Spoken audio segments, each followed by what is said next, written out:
파이란이라고 하는 여인이 입국 심사를 받습니다. 그로부터 1년 후 사고를 치고 깜빵에서 나온 강재는 성인 오락실에서 살다시피 하는 동네 건달이었고, 그의 고향 친구이자 조직의 보스인 용식에게 인정도 받지 못하는 인물이었죠. 이에 자신이 관리하던 비디오 가게도 후배에게 빼앗기고 대신 나이트 삐끼를 하라는 모욕적인 말까지 듣지만 딱히 대적할 용기도 없었습니다.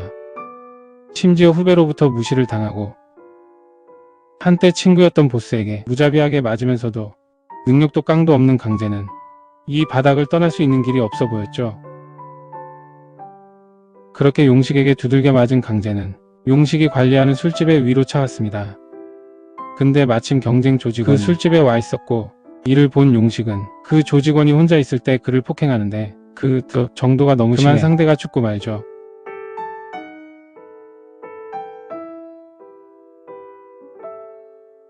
그러자 용식은 강재에게 자기 대신 감옥에 가줄 것을 부탁하고 그 대가로 배를 한 척 사주겠다고 합니다. 강재의 소원이 배를 사서 고향에 가는 것이었으니까요. 순간 당황을 한 강재는 생각해보겠다면 일단 자리를 피해보지만 그날 저녁 후배와 술을 진탕 마시고서는 비로소 용식의 뜻에 따르겠다고 합니다.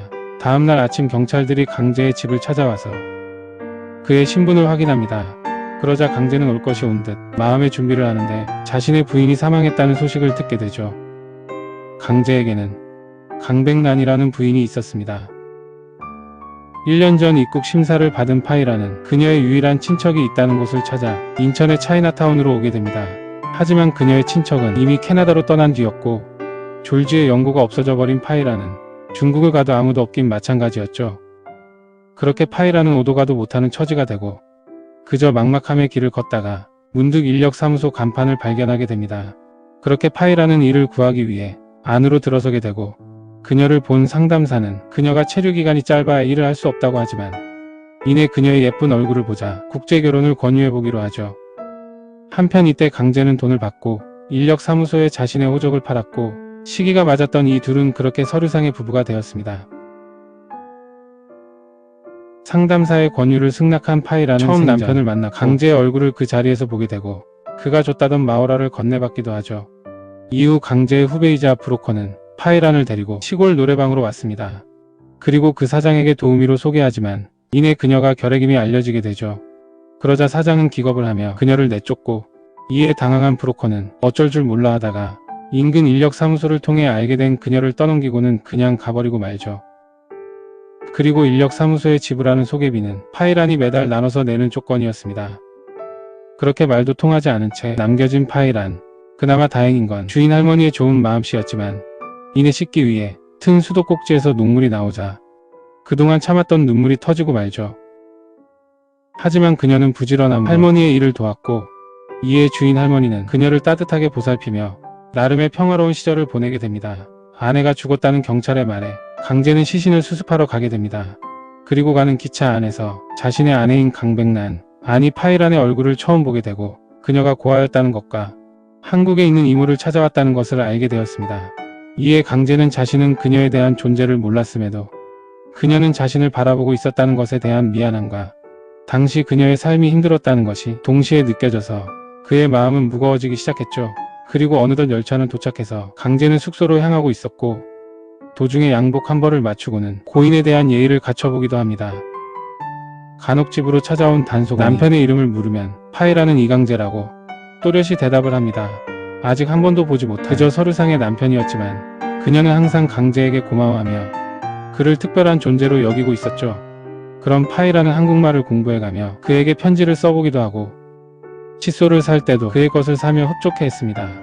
하지만 시간이 흘러 그의 결핵은 최악의 상태가 되었고, 약을 구하기 위해 돈이 필요했던 그녀는 직업 속에서의 자신이 내는 소개비를 조금 미뤄달라는 요청을 해보지만 그곳 사장은 그저 매정하기만 했습니다. 그리고 다시 집으로 돌아와 마주할 수 있는 건 단지 웃고 있는 강재의 사진뿐이었죠. 파이라는 강재에 대한 그리움이 깊어지고 자신의 죽음을 홀로 받아들여야 하는 외로움이 깊어지자 결국 용기를 내어 버스에 올라타게 됩니다. 그리고 강재가 있는 곳에 어렵게 도착해서는 그동안 사진으로만 보던 강재를 드디어 만날 수 있게 되죠. 하지만 때마침 경찰 무리가 들이닥치고 무슨 일인지 강재는 순식간에 연행되어 갑니다. 그렇게 단 1분도 안 되는 짧은 시간 동안의 그의 모습이 파이란이 그토록 마음속에 그렸던 강재와의 처음이자 마지막 만남이 되었던 거죠. 다음날 시신을 수습하러 가던 강재가 도중에 버스에서 내립니다. 그는 어제부터 시작된 무거운 마음이 사라지지 않았고 점점 목적지에 가까워지자 마주하고 싶지 않은 상상들이 마치 현실처럼 느껴지고 있었던 거죠. 이에 그만의 방식으로 잠시 잊어보려고도 하지만 그것도 잠시 그는 목적지였던 파출소에 도착을 하게 됩니다. 그리고 문 앞에서 여러 차례 망설이다가 어렵게 들어가서는 파일 안에 사망신고를 하게 되죠. 하지만 그들의 절차는 그동안 힘들었던 그의 마음에 비해 너무나도 간단하기만 했습니다. 그리고 강재가 장례식장에 도착했을 땐 그것은 마치 파일 안의 외로운 삶을 말해주듯 그저 황량하기만 했습니다. 이에 강재 또한 마음이 더욱 힘들어지고 한참을 그녀의 사진 앞에 멍하니 앉아있다가 결국 자신의 아내 파이란을 마주해야 하는 시간이 오고 말죠. 초조하게 기다리고 있는 강재. 조금 뒤 파이란은 하얀 천에 덮여진 그는 차가운 파이란의 얼굴을 마주하게 됩니다. 정말 죽은 거예요? 잘하네요. 응? 쓰지 그만해. 너무 오버하면 들킨다. 보호자가 확인된 그녀의 시신은 곧바로 화장이 되어 한 줌의 죄가 되고 나서야 그녀는 비로소 강재의 품에 머무르게 되죠. 나도 진짜 남편인 줄 알았잖아. 그나저나 인연빛은 어디에서 봤지?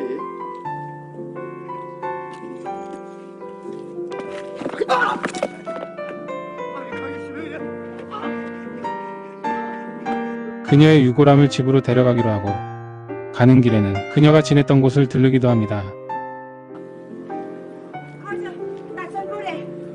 그렇게 파일 안에 편지를 전해받은 강재는 돌아가는 길에 여러 번 망설이다가 끝내 편지를 열어보았고 그 안에는 그녀가 죽기 전 강재에게 전하고 싶은 말들이 적혀 있었습니다. 줄 수 있는 게 없어 죄송하다. 결혼해주셔서 감사하다.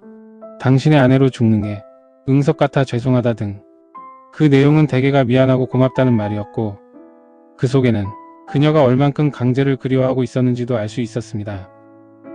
그러자 강재는 지난 자신의 삶이 마치 필름처럼 지나가고 그것이 한심스러움을 넘어 고통으로 밀려오자 결국 오열을 하고 말죠.